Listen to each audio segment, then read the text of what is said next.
कोरेई विधायक आकाश दास नाईक कर कमल भोटका नालर पुनरुद्धार और ढालू निर्माण कार्यर शुभ भित्तिप्रस्तर स्थापन कर रसुलपुर ब्लॉक भोटका पंचायत रे जलसंपद विभाग अधीनस्थ जल निकास विभाजन पक्षर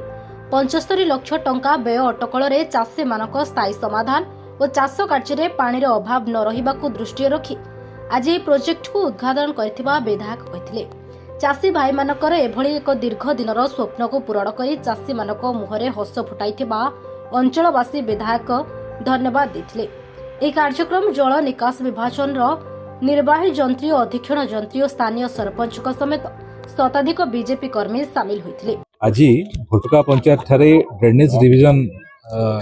डिपार्टमेंट रो एक 75 लाख टंका व्यय विनिमय रे एक नालर पुनरुद्धारण आज शुभ भित्तिप्रस्तर स्थापन करागला एवं या फल जहाँ आप देखुं दोफसिली बहुत हुए अंचल आम परिवा चाष बहुत हुए एवं ये केनाल टी हवा फल ड्रेनेज टी हवा फल चाषी मैंने 12 मास को पानी पाइपर एवं वर्षा जल बन्या जल निष्कासन सुविधा हम निश्चित भाव में यह हवा फल अनेक जन चाषी मैंने विशेष भाव उपकृत हे। आज भित्तिप्रस्तर स्थापन कर मुझे अत्यंत खुशी 75 लाख टका निर्दिष्ट समय भीतर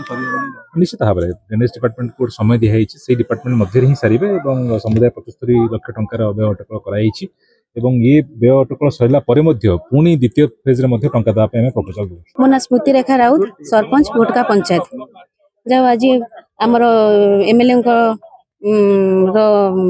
माध्यम आमर इनागुरेशन है ड्रेनेज कामटा जाओ एथि एटा बहुत दिन पे एटा दरकार थिला 2015 मसीहा मु सरपंच थी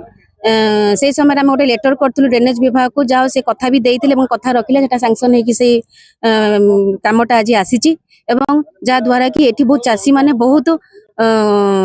समस्या सम्मुखीन होते ए कामटा मु आशा करुँ कामटा हेले निश्चित चाषी माने बहुत उपकृत हेबे। जाजपुर भागीरथी नाथ को रिपोर्ट खोला खबर।